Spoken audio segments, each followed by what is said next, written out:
All right, I wanted to put together a quick video on getting the weight right in HO scale freight cars. I have a few supplies out. I'm be working with this. This is a hopper car that I'm going to be doing an overhaul on, and I got it kind of taken apart. Not kind of, it is apart. But this is the steel weight that came in the car. I think it was glued down. It's come loose, which is fine. Glue is easy. So here are the supplies that you'll need to get your weights right. Get you a scale, I don't know, 20 bucks, $25, maybe even less on Amazon. And this is a ruler. I think I bought it at Harbor Freight a long time ago. It's kind of worn out. It had this cork on the back, but get you a ruler. And if you do a lot of these, you can actually make yourself up a chart based on the length of the car.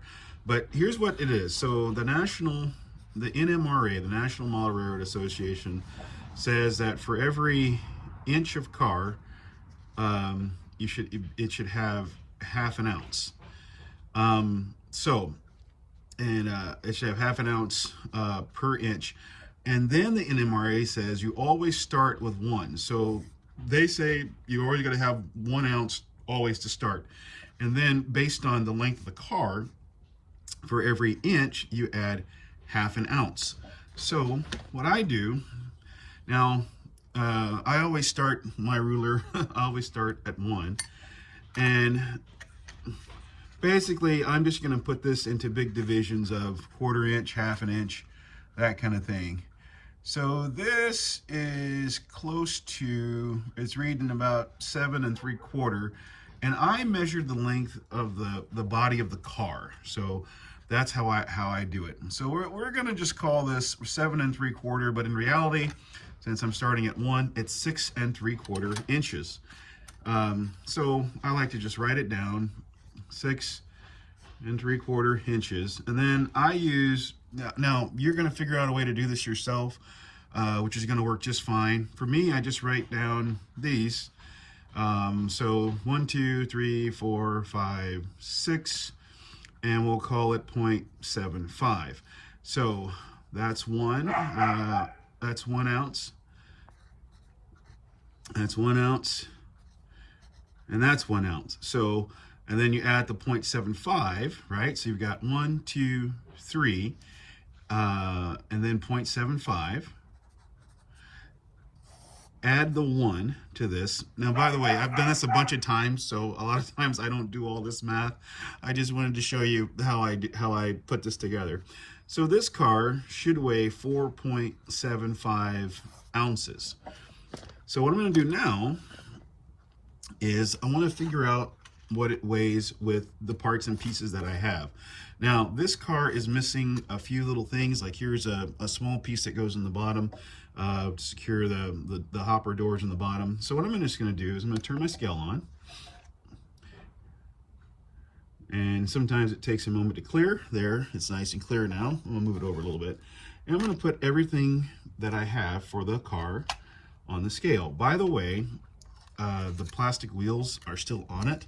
They're going to get replaced with metal wheels, but I'm almost out of metal wheels, so I'm going to go buy some more from the store. So let's see what we get here. Okay, so the scale is reading 4.02. So it's a little light. What I do now is I get my weights here, and I'll just add. You get everything nice and even. Add weights. That says 4.51, so we're getting close. I'm going to put 2 more. Now that's 5.01, so that's a little heavier than it needs to be. So let's just put 1 weight. 4.76 is what it'll be with 3 of these lead weights. So all I'll do is I'm going to, since this long weight goes in the car, here, let me move things around real quick. Get my scale out of the way. All I'm going to do is add these 3 weights. And look, this is really easy. Now, if you want to, this probably really isn't necessary, but if you want to, you can take like a 3M metal polishing pad. You just kind of clean the surface a bit. And then these, they've already got that adhesive strip on the back, right? And then I'm gonna kind of put these towards the center of this weight because that'll help keep the center of gravity low. You could also put these on the ends, like you put one there, and then one in the middle. And basically the idea is that these weights will be riding over the trucks. But I kind of like to do it this way. It just seems that things are well centered, and it seems to track pretty well. So the weights are on there. And as you can see, this was previously glued in there. So I'm going to clean this up, and I'll glue that back in, and then the car will be at the right weight based on the NMRA, and we'll go from there. So these little lead weights, these are 1/4 of an ounce each. So, you know, depending on how much weight you need, you're going to need a few of them, or you're going to need a lot of them, but this is a great tool. You buy these, and they come in these long strips, right? The adhesive is back there. I've done a bunch of cars. Like, I've probably added weight to over 50 cars, probably closer to 70. And I went through one box of these, and I'm on my second box now. But anyway, that's how you do it. So not too complicated. A little bit of math. I was terrible at math in school. But like I say, this is what works for me. It may or may not work for you, and that's fine. But this is what I do and how I do it, and it's been working well. My train cars do very good tracking going on my own track, as well as track at my train club. If you're a little bit confused about this, go to the NMRA website, and they have a chart that you can look up, and it'll tell you about the weights and then the different scales, because based on the scale you get a different weight. But and maybe I will I'll put a link to their website, and you can go check that out for yourself. Let me know if you have questions, and I hope this was useful.